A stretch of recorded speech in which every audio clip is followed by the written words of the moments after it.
네, 3부 예배를 드린 여러분을 주님의 이름으로 환영합니다. 오늘 우리에게 주신 하나님의 말씀은 민수기 9장 22절과 23절인데요. 제가 쉬운 성경을 읽어드리겠습니다. 성막 위의 구름은 이틀을 머물기도 하고 한 달을 머물기도 하고 1년을 머물기도 했습니다. 구름이 머물러 있는 동안에 이스라엘 백성은 진을 치고 있었습니다. 그러나 구름이 걷히면 백성도 길을 떠났습니다. 이스라엘 백성은 여호와의 명령에 따라 진을 쳤다가 여호와의 명령에 따라 길을 떠났습니다. 그들은 여호와께서 모세에게 명령하신 대로 했습니다. 아멘. 여러분은 민수기를 어떤 책으로 이해하십니까? 실례지만 오늘 처음 오신 형제님, 네. 초면에 실례지만 아까 뵀을 때 좀 아이돌 본 느낌이었는데 옆모습은 네. 혹시 민수기란 책을 아시나요? 네. 네.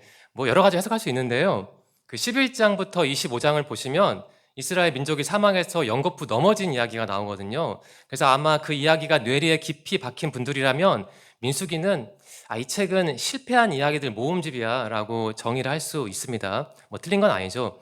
근데 초반부와 후반부를 보시면 분위기가 사뭇 다릅니다. 그래서 좀 종합을 해야 하는데요. 한번 합쳐보면 이런 거예요. 민수기는 하나님이 그 당신의 사람들을 어떻게 훈련시키셨는지 그 과정과 방법을 기록한 책입니다. 그러니까 주제는 훈련이죠. 자, 오늘 우리가 하나님의 사람이라는 주제로 네 번째 그 시리즈 설교를 듣고 있습니다. 한번 간략하게 정리를 해볼까요? 이번 시리즈의 목적은 간단해요. 우리가 어떻게 하나님의 사람으로 성숙해 가는지를 모세오경을 통해 정리하는 겁니다. 첫 번째 설교는 창세기가 본문이었죠. 하나님께서 아브라함을 선택하셨듯이 우리도 선택하셨다. 그게 첫 번째 설교였고요. 두 번째는 본문이 출애굽기였죠. 하나님께서 이스라엘 민족을 구원하셨듯이 우리도 구원하셨다. 세 번째는 본문이 레위기였습니다. 이스라엘 사람들이 사막에서 하나님을 닮아갔듯이 거룩해졌듯이 우리도 거룩해진 사람이다. 이걸 정리한 건데요. 자, 그처럼 선택받고 구원받고 또 거룩해진 사람들이 이스라엘 사람들이 해야 할 일이 있습니다. 그러니까 우리가 해야 할 일이 있죠. 그게 훈련이라는 거예요. 오늘 민수기를 통해서 그 훈련이 구체적으로 무엇인지 한번 간략히 정리하자는 겁니다. 이집트를 탈출한 이스라엘 사람들은 한 번의 직선길로 그 약속의 땅 가나안 땅으로 들어가지 않았죠. 하나님께서 그 사람들을 어디로 이끄셨습니까? 네, 사막으로 이끄셨잖아요. 그럼 질문을 해야죠. 왜 굳이 그 고생스러운 사막으로 하나님이 그들을 인도하셨습니까? 간단하죠. 훈련시키는 겁니다. 왜 훈련을 받아야 할까요? 훈련을 받아야 하나님의 질서가 뭔지를 알고 순종의 의미를 깨닫고 그리고 신앙 공동체의 중요성을 알기 때문에 하나님께서 그런 훈련을 시키려고 사막으로 인도하신 겁니다. 오늘 본문은 민수기 9장인데요. 잠깐 앞부분을 보면 뭐 이런 내용이 나옵니다.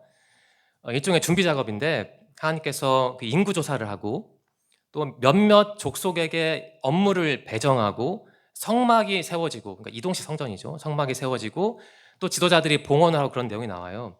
근데 그런 게 다 갖춰진 다음에 나오는 게 본문입니다. 하나님이 가르쳐 주신 내용이죠. 뭘 가르쳐 주시냐? 너희들이 사망에서 언제 쉬고 언제 나아가 할지 내가 그 시기를 알려주겠다는 거예요. 그 장면이 본문입니다. 보시면 두 단어가 핵심이죠. 성막과 구름.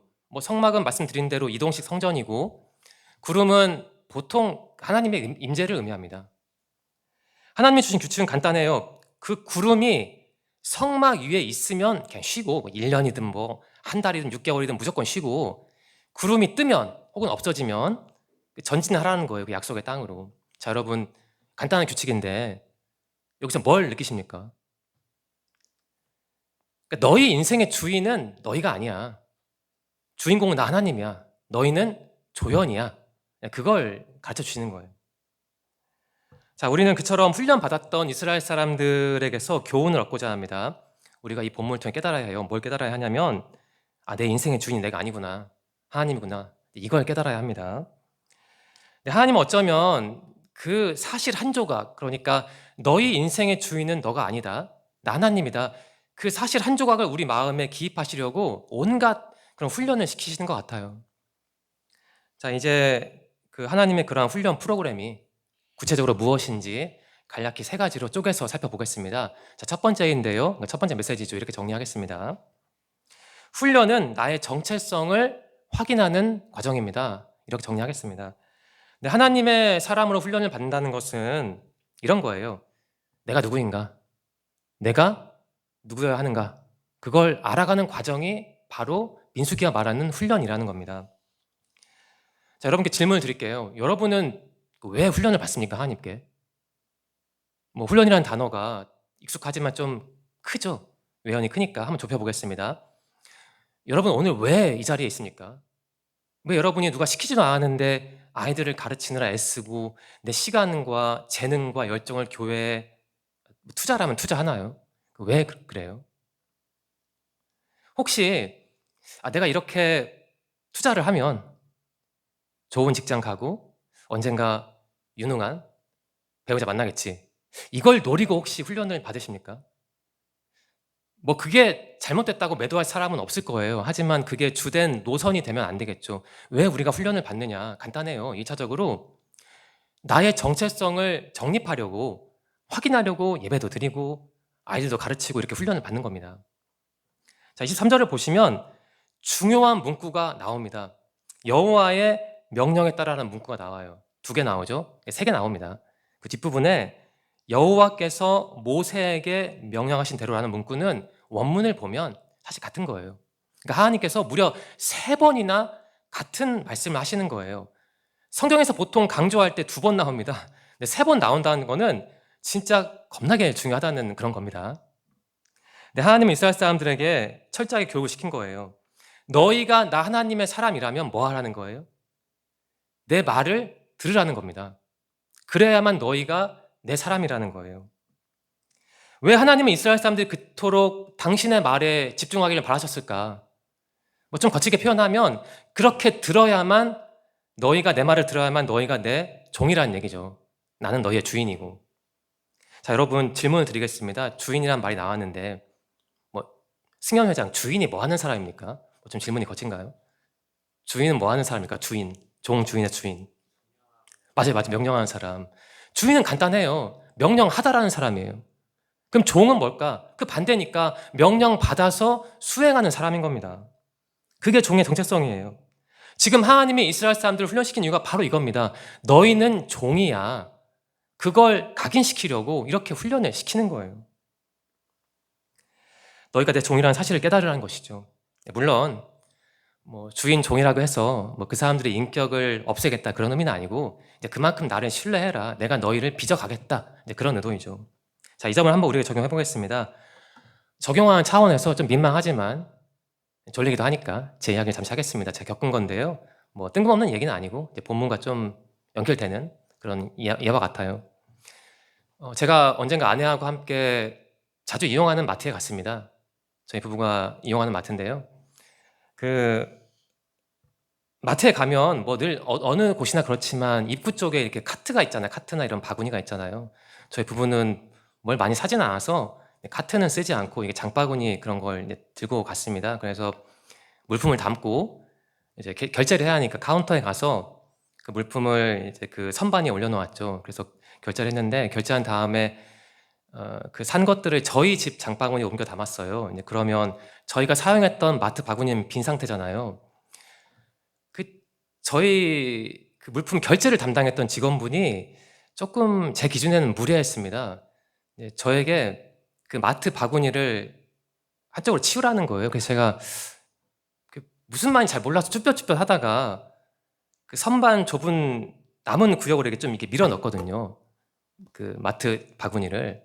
그랬더니 그분이 지금도 잊을 수가 없는데 굉장히 어이가 없다는 그 표정으로 어떤 비웃음 그런 표정으로 저를 이렇게 보시면서 이렇게 하더라고요. 고갯짓을 하면서 저기 갖다 놓으라는 거예요. 그러니까 어차피 나갈 거니까 그 바구니를 나가는 김에 정리하고 나가라는 거죠, 저보고. 그래서 이게 뭔가 좀 싶더라고요.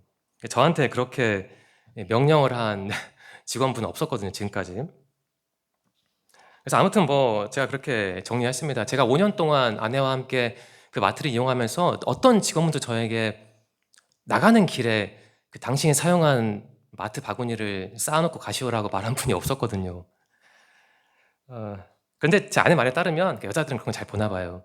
그 직원분이 유독 다른 고객들한테도 그런데요. 네. 제가 그 직원분의 인격을 뭐 평가하는 건 절대 아니고요. 그 행동이 상식적이지 않다. 그 점만 지적하는 겁니다.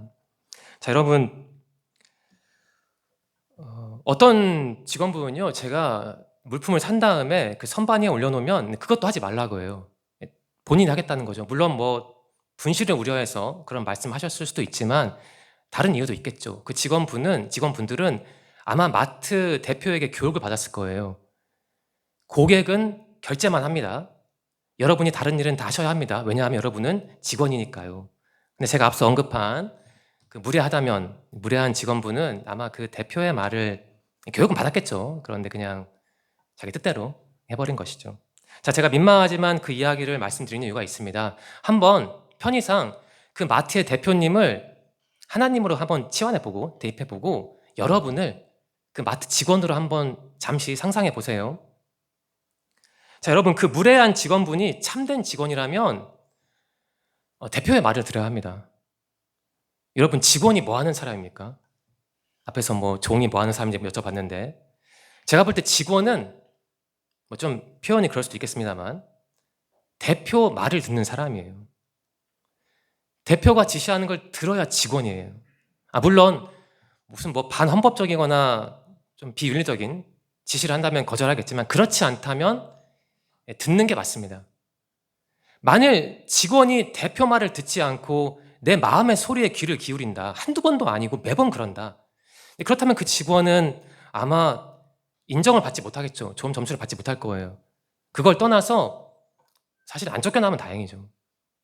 저도 회사 다닐 때, 출판사 일할 때 업무 지시를 많이 받았습니다. 뭐 그 중에 왜 부당한 업무가 없었겠습니까? 뭐 다 말씀드릴 수 없지만. 하지만 어쩔 수 없더라고요. 왜냐하면 저는 사장이 아니니까, 일개 직원이니까.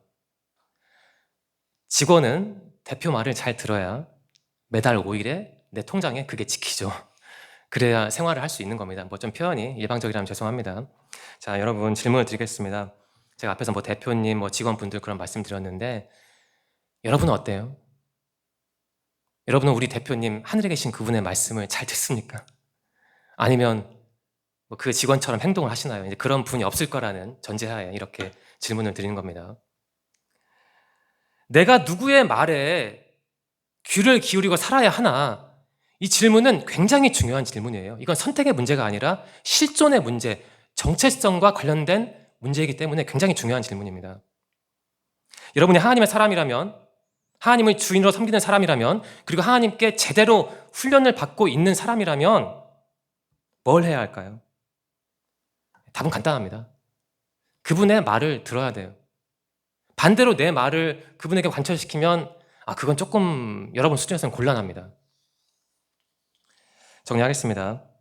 여러분과 저는 뭐 하는 사람일까? 하나님께 훈련받는 사람이죠. 훈련은 내가 누구인지 확인하는 작업이에요. 내가 누구의 말을 잘 들어야 하나 그걸 파악하는 게 훈련이에요. 자, 그런데 그처럼 훈련을 통해서 뭐 내 정체성을 확인하고 다듬어 가는 건데 근데 그 작업이라는 게 뭐 개인 플레이는 아닙니다. 공동 작업인 것이죠. 여기서 오늘 설교의 두 번째 메시지가 나옵니다. 이렇게 정리하겠습니다. 훈련은 우리의 신앙을 배우는 과정입니다. 라고 정리를 할게요. 내가 하나님의 사람으로 훈련을 받는다는 것은 내가 속한 이 신앙 집단 공동체에서 이 피라미드에서 내가 상위로 올라간다. 내가 저 사람을 누르고 밟고 올라간다. 이제 그런 의미는 아니고요. 내가 속한 이 공동체가 중요하다. 이제 그걸 깨닫는 게 훈련의 목표일 수 있죠.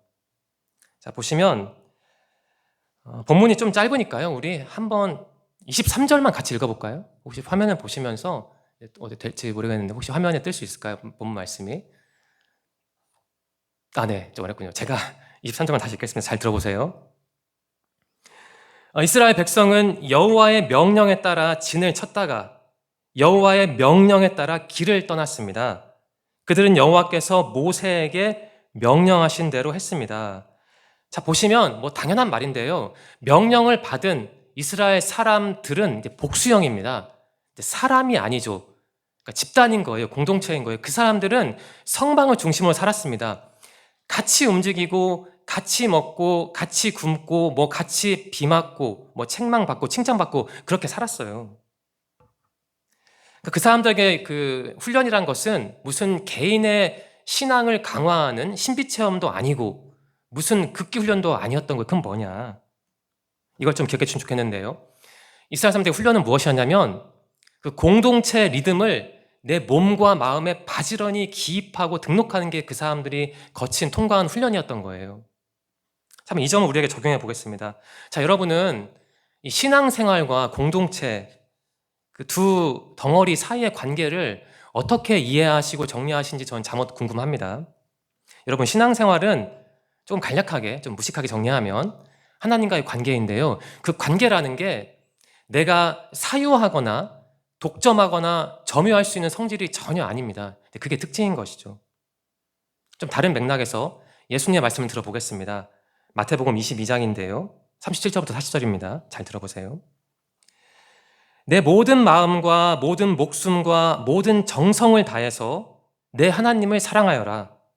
이것이 가장 중요하고 우선되는 계명이다. 두 번째 계명은 내 이웃을 내 자신처럼 사랑하여라인데 이것도 첫째 계명과 똑같이 중요하다. 모든 율법과 예언자들의 말씀이 이 두 계명에서 나온 것이다. 이러한 부분이 있습니다. 액면을 보면 이게 사랑에 관한 말씀이거든요. 하나님 사랑하라, 이웃 사랑하라. 그 두 가지는 거의 동격이다. 이런 말씀인데요. 이번에 제가 다시 한번 묵상을 해보니까 그 안쪽을 들여다보니까 좀 다른 내용이 나오더라고요. 어떤 내용이냐면 이게 신앙생활이라는 게 본질적으로 어떤 것인지 보여줘요. 그러니까 신앙생활인 게 본질적으로 그 공동체적인 요소가 있다는 걸 반영하는 말씀이라고 저는 한번 해석을 해보았습니다. 여러분, 나 혼자 하나님 잘 섬긴다. 나 혼자 헌금 잘 내고 나 혼자 복 받는다. 그게 필요는 하죠. 하지만 그게 어찌 신앙생활의 전부겠습니까? 본질이겠습니다. 그건 아니고 신앙생활은 내가 내 옆에 있는 사람들과 함께 같이 하는 것이죠. 어떤 정해진 표대를 향해서 바지런히 손잡고 나아가는 겁니다. 그래서 이웃이 그처럼 소중한 거예요. 한번 예를 들어보면 우리가 다 아는 인물 바울을 보세요. 그 사람은 그 선교 여행을 주로 했는데 가만히 읽어보면 혼자 감당한 게 아니었습니다. 수많은 기록된 사람들도 있지만 기록되지 않은 동역자, 후원자가 있었거든요. 좀 구약적인 맥락을 볼까 요좀 고전적이긴 한데 하나님께서 그 최초의 인간에게, 남자에게 배우자를 허락하셨잖아요. 좀 고전적인 것인데 어쨌든 공동체가 중요하다는 것이죠. 그리고 오늘 본문은 아니지만 그 모세가 나오는 출애굽기 32장을 보십시오. 모세가 시내산에 올라가서 하나님의 말씀을 받는데 그 와중에 그 밑에 있던 이스라엘 백성들은 모세가 안 보이니까 힘들어진 거예요. 그래서 그 모세의 형 아론을 잡고 닥달을 하죠. 뭐 좀 하라고. 그래서 아론이 어쩔 수 없이 그 금송아지 설계해서 제작하잖아요. 하나님께서 너무 화가 나셔서 그 사람들을 다 진멸을 하시는데 그 모세가 하는 말이 참 특이합니다. 중요합니다. 때리지 말고 차라리 자신을 처벌해 달라는 거예요. 자, 여러분, 바울이든 아담이든 모세든 그 행동을 보면 느끼는 게 없습니까? 이 사람들은 제가 볼 때 개인 신앙이라는 걸 몰랐던 것 같아요. 아예 좀 심하게 표현하면 그런 걸 몰랐던 것 같아요. 그러니까 이 사람들의 신앙은 같이 움직이는 거였어요. 제가 맞을 거 내가 맞고 내가 먹을 거 저에게 주고 제게 주고 저 사람에게 주고 그게 이 사람들의 신앙이었어요. 그만큼 신앙생활에서 공동체가 굉장히 중요한 주제라는 겁니다. 제가 만일 잠시 제 얘기를 하겠습니다. 제가 속된 표현 아무리 난다 긴다 해도 제가 설교를 잘한다는 게 아니라 제가 아무리 설교를 잘한다 해도 여러분이 이 자리에 있지 않으면 저는 이렇게 생각해요. 저라는 사람의 존재 가치는 저는 없다고 봅니다. 물론 목사는 설교하는 사람이고 하나님께 잠시 권리를 위임받아서 설교를 하는 것이지만 설교라는 행위가 하나님께 향하는 게 아니거든요.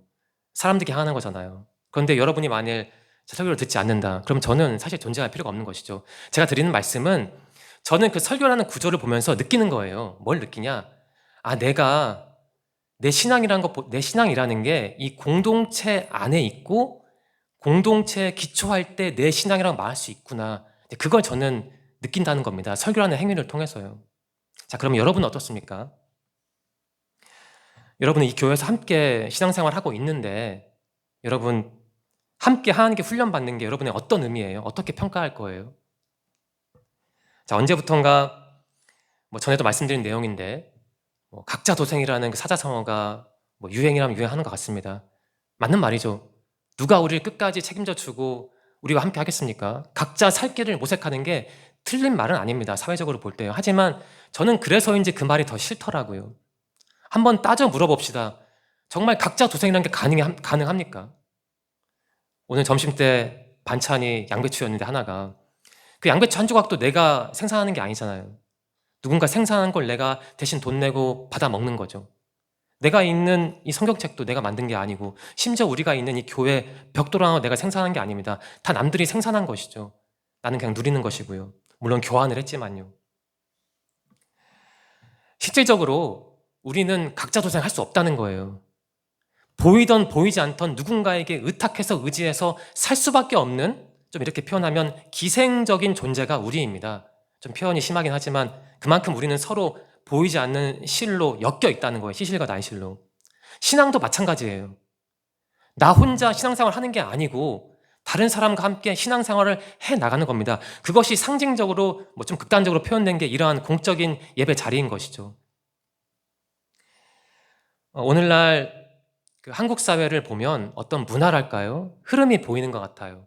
그러니까 전 세대를 아우르는 혹은 관통하는 흐름이 있는 것 같아요. 그게 무엇이냐면 좀 제 말로 정리하면 이런 거예요. 너는 네 말 하지 마. 일단 내 말을 들어. 내가 말한 다음에 네 말을 해. 저는 그걸 몇 번 느꼈습니다. 교회 생활을 하면서도. 굉장히 좀 소름 돋는 장면이었죠. 물론 액면은 그게 아닌데 가만히 보면 그 사람들이 하는 말은 그래요. 입 다물어. 일단 내 말을 들어. 그런 사회인 거예요. 우리가 살아가는 사회가. 그렇게 내 말만 고수하고 내 감정 앞세우고 내 속도만 고려하면 당연히 다른 사람의 속도와 감정과 색깔은 밀려나는 겁니다. 여러분, 그러한 일들이 한국교회 내에서도 부분적으로 일어나고 있는 거예요. 내가 먼저, 너는 다음. 내가 먼저, 공동체는 차후의 문제, 옵션의 문제, 그런 것이죠. 그게 신앙생활이 아니죠. 신앙생활은 비유를 하자면 이런 거예요. 마라톤이 아니라 개주인 거죠. 개주 이어달리기. 그래서 참 힘든 거죠. 저는 그냥 신앙생활이 솔직히 말씀드리면 제 개인 성향으로는 마라톤이면 좋겠습니다. 마라톤이면 저만 잘하면 되거든요. 제가 자빠지면 제가 다 책임지고 제가 잘하면 제가 다 먹고. 하지만 이어달리기 때문에 어쩔 수 없이 다른 사람의 호흡과 그 보폭을 고려해야 돼요. 저 같은 사람은 솔직히 그게 힘듭니다. 쉽지가 않아요. 왜 저 사람이 실수한 걸 내가 떠안아야 하지? 왜 내가 내 길대로 내 원하는 길로 못 가고 저 사람의 보폭과 호흡을 고려해야 할까? 그게 쉽습니까? 말이 보폭과 호흡을 고려한다지, 아니 사람들 중에 모든 사람이 다 내 마음 같냐고요. 그렇지 않잖아요. 자꾸 선을 넘고 건들고 테스트하고 어쩐 나르시시즘적인 요소에 빠진 사람들이 있지 않습니까? 그럼에도 불구하고 그런 것도 품어야 한다는 거예요. 그게 신앙생활이라는 겁니다. 그래서 신앙생활이 참 어려운 것이죠. 정리하겠습니다. 신앙적인 훈련을 받는다는 것은 우리 존재와 우리 공동체 이 두 축을 연결하는 그 역량을 내가 기르는 거예요. 그게 훈련의 본질인 겁니다. 그러니까 결국 우리인 거예요. 나는 그 다음인 것 같아요. 여러분, 신앙생활을 혼자 하는 게 아니니까 꼭 주변에 있는 사람들을 소중하게 여기고 좀 말할 때에도 행동할 때에도 조금 더 신경 쓰기 바랍니다. 우리 비판하는 건 아니고 승현 형제나 우리 지혜 자매들 티격태격 하는데 서로 견제하는데 비판하는 게 아닙니다. 좀 서로 더 소중하다는 거 좀 더 기억하면 좋을 것 같아요. 네. 승현 형제 좀 많이 화가 났나요? 아니죠. 아니죠. 농담하는 거예요. 졸리니까. 예. 심각하게 받아들이지 말고. 네, 지금 우리가 그렇게 훈련이 그런 것인데 결국 훈련이라는 게 앞에서 여러 가지 말씀드렸는데 제가 볼 때는 한 가지로 수렴이 됩니다. 이제 그게 오늘 설교의 마지막 메시지인데요. 이렇게 정리하겠습니다. 세 번째 메시지. 네, 훈련은 순종하는 것을 체득하는 겁니다. 이렇게 마지막 정리를 하겠습니다. 하나님을 주인으로 섬기는 사람으로서 훈련을 받는다는 게 무슨 의미일까?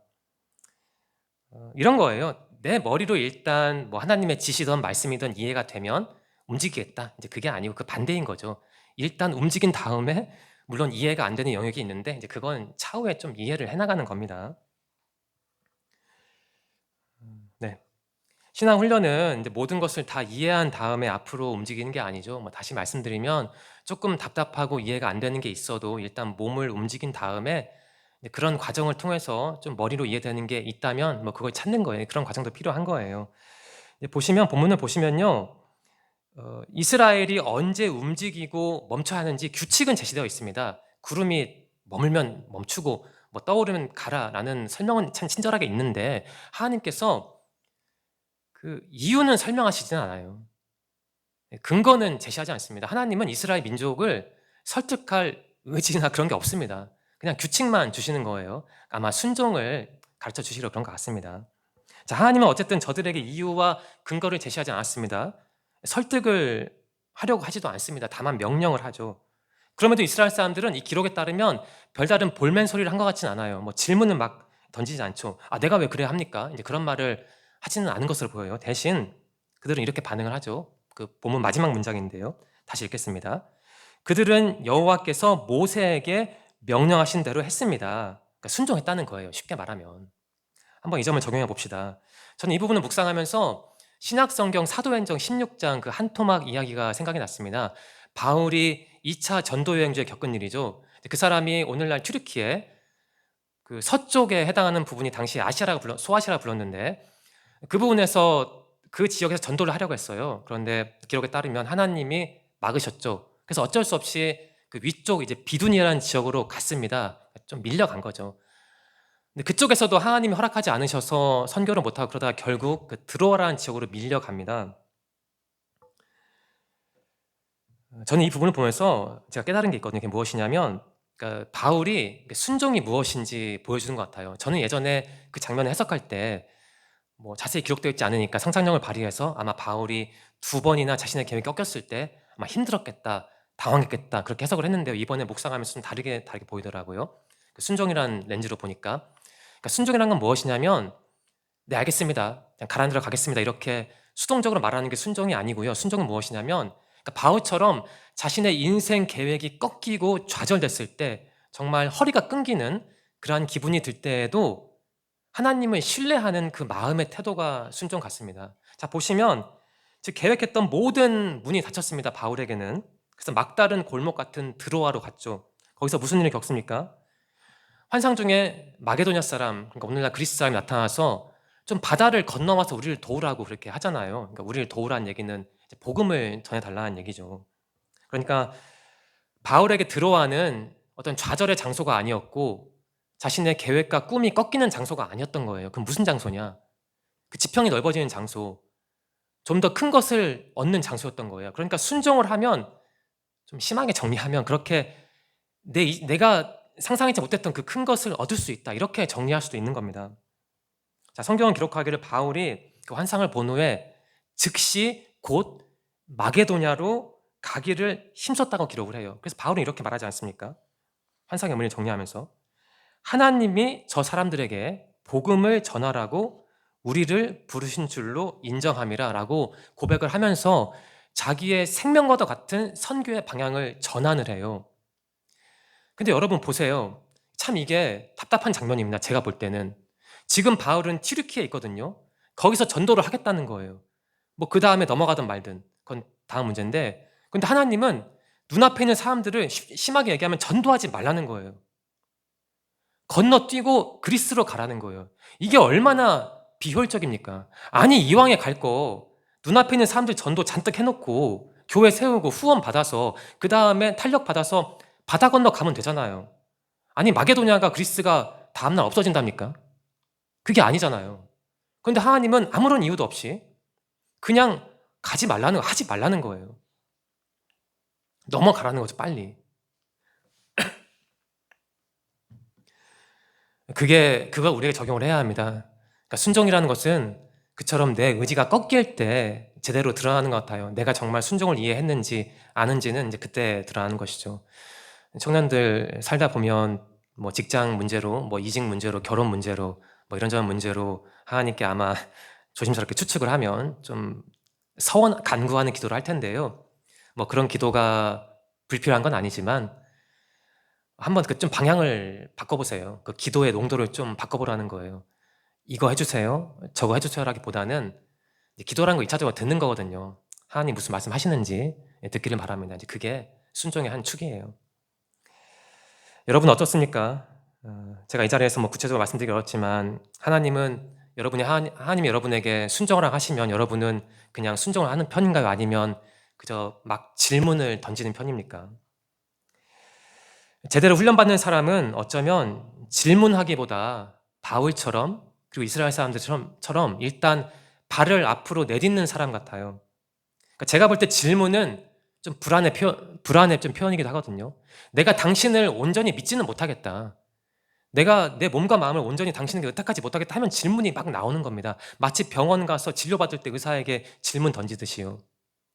하지만 주님을 신뢰하는 사람은, 온전히 순종한 사람은 뭐 질문을 할 수 있다 손 치더라도 그 정도로 심하게 질문을 던질 수는 없지요. 일단 움직이는 겁니다. 하지만 오해는 하지 마십시오. 질문한 신앙이 잘못됐다는 게 아니에요. 욥기서를 보더라도 그렇고 하바국서를 봐도 질문을 하죠. 하지만 질문 던지느라 내가 뭘 해야 하는지, 내가 순종해야 하는 걸 잊어버리면 그 질문은 질문이 아니고 그냥 불신을 가리는 연막일 뿐이죠. 네, 설교를 마치려 합니다. 오늘 우리는 민수기 9장 말씀을 통해서 하나님이 우리를 어떻게 훈련시키는지 정리했어요. 훈련은 우리가 누구의 말을 들어야 하는지 확인하는, 그러니까 정체성을 확인하는 작업이죠. 그리고 훈련은 나 혼자 하는 작업이 아니고 함께 하는 공동체 작업이고, 그리고 훈련이라는 것은 우리의 신앙을 배우는 작업입니다. 그런 걸 통해서 순종이 무엇인지 깨닫는 것이죠. 자, 여러분, 이스라엘 백성은 구름이 성막 위에 머물면 멈췄대요. 그리고 떠오르면 길을 떠났대요. 그러니까 여러분도 이렇게 한번 정리해 보세요.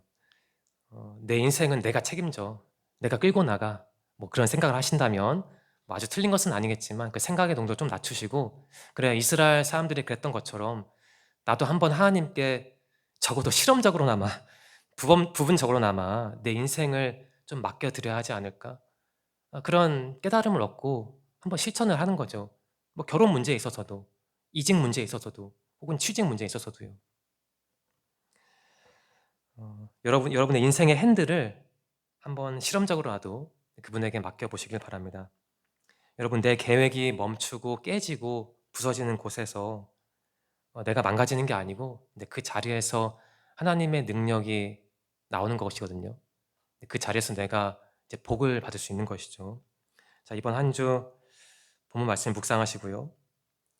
나보다 먼저 앞서 나가시는 그 하나님의 기둥을 바라보면서 기쁘게 훈련받는 하나님의 사람들로 살아가시기를 소망합니다. 기도하겠습니다.